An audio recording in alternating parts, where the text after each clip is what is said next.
तो दर्शकगण, आइए जानते हैं सर्वोत्तम व्यक्तित्व का ज्ञान।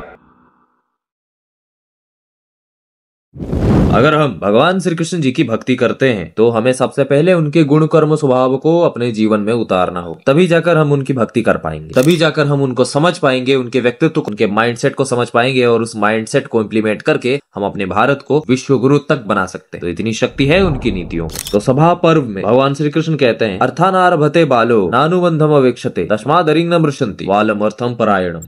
श्री कृष्ण कहते हैं, एक बचकानी सोच वाला आदमी बिना सोचे समझे काम शुरू कर देता है, बिना उसके कॉन्सिक्वेंसेस के बारे में सोचे। इसीलिए समझदार लोग कभी भी ऐसे इमेच्योर दुश्मन को माफ नहीं करते जो सिर्फ अपने स्वार्थ में लगा हुआ रहे। अपने स्वार्थ में लगा हुआ व्यक्ति उस काम के कॉन्सिक्वेंस को समझ नहीं पाता, अपने सेंसेस के द्वारा डिस्ट्रैक्ट हो जाता है और उसके कॉन्सिक्वेंसेस उसको फेस करने पड़ सकते। तो चलिए इसके कुछ प्रैक्टिकल केसेस के बारे में बात करते हैं। Business decision. तो सोचो, एक नया बिजनेस ओनर बिना मार्केट रिसर्च किए एक रिस्की इन्वेस्टमेंट कर रहा है। उसके कॉम्पिटिटर्स जो समझदार उसके इमेच्योर डिसीजन का फायदा उठाते हैं। वो ओनर उसका पैसा खत्म होने का इंतजार नहीं करते, बल्कि उससे पहले ही उसके मार्केट शेयर को अपनी स्ट्रेटेजी से ग्रैब कर लेते हैं। चलिए दूसरा केस समझने की कोशिश करते हैं। Friendship dynamics. एक ग्रुप में अगर कोई फ्रेंड हमेशा अपने सेल्फ इंटरेस्ट के लिए दूसरों को नुकसान पहुंचाने की कोशिश करता है बिना सोच समझ के, तो वो ग्रुप के समझदार मेंबर्स उससे दूर हो जाते हैं। वो समझते हैं कि ऐसा इमेच्योर दोस्त कभी भी उनके लिए मुसीबत खड़ा कर सकता है, इसीलिए वो उसे जल्दी ही अलग कर देते हैं।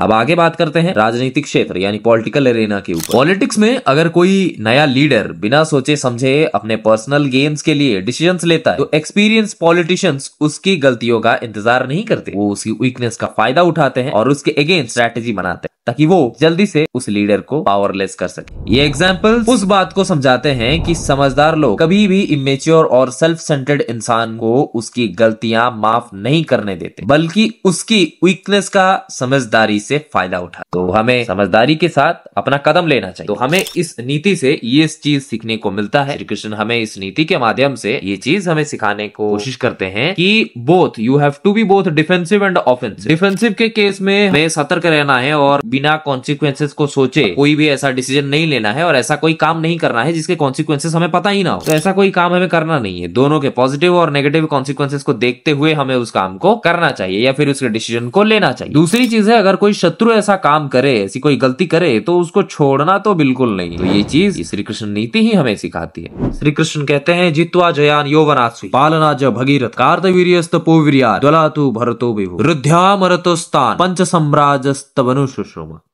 कृष्णा जी ने उस वक्त 5 महान सम्राट के नाम याद किए, इतिहास में प्रमुख है, और उन्होंने कैसे अपना साम्राज्य हासिल किया। यौवनश्वी जो मांधाता के नाम से भी जाने जाते हैं, उन्होंने अपने विजय योग्य शत्रुओं को हराकर सम्राट बन गए। भगीरथ ने अपने प्रजा की सुरक्षा करके अपना साम्राज्य स्थापित किया। कार्तवीर्य ने, जिसे कार्तवीर्य अर्जुन, जिन्होंने भगवान परशुराम जी के साथ युद्ध किया था और वो पराजित हुए थे, उन्होंने अपनी तपस्या की शक्ति से सब कुछ हासिल कर लिया। भरत ने अपने बल से, मरुत ने अपनी संपत्ति के बल पर अपनी प्रभुता स्थापित की। ये 5 नाम आज भी इतिहास में पूजे जाते हैं। तो यह बात श्री कृष्ण जी जो कहते हैं, इसका प्रैक्टिकल लाइफ में क्या एप्लीकेबिलिटी है, तो चलिए जानते हैं। पहला आता है बिजनेस लीडरशिप स्टाइल। सोचो, 5 अलग अलग बिजनेस लीडर्स हैं जो अपने अपने तरीके से सक्सेस हासिल करते हैं। एक लीडर अपने कंपटीशन को हराकर, अपने कंपटीशन को खत्म कर, जैसे यौवनश्वी यानी मांधाता। दूसरा, अपनी टीम को अच्छी तरह से मैनेज करके, जैसे भगीरथ। तीसरा, अपने डिसिप्लिन और फोकस से, जैसे कार्तवीर्य यानी तपस्या से। चौथा, अपनी फिजिकल स्ट्रेंथ और डिटर्मिनेशन से, जैसे भरत। और 5वां, अपनी वेल्थ और रिसोर्सेज को स्मार्टली यूज करके, जैसे मरुत अपना बिजनेस एम्पायर खड़ा करता है। एक और एग्जांपल देता हूँ, स्पोर्ट्स चैंपियंस। एक स्पोर्ट्स टीम में 5 चैंपियंस होते हैं जो अपने अपने तरीके से टीम को जीत दिलाते हैं। एक चैंपियन अपनी स्ट्रेटेजी से ओपोनेंट्स को हराता है, जैसे यौवनश्वी। दूसरा, अपने टीममेट्स को प्रोटेक्ट करके अपनी टीम को लिफ्ट करता है। तीसरा, अपनी डेडिकेशन और प्रैक्टिस से, जैसे कार्तवीर्य अर्जुन। चौथा, अपनी फिजिकल पावर जैसे भरत। और 5वां, अपने रिसोर्सेस और नेटवर्क के माध्यम से अपनी टीम को कोऑर्डिनेट करके सबसे आगे लेकर जाता है।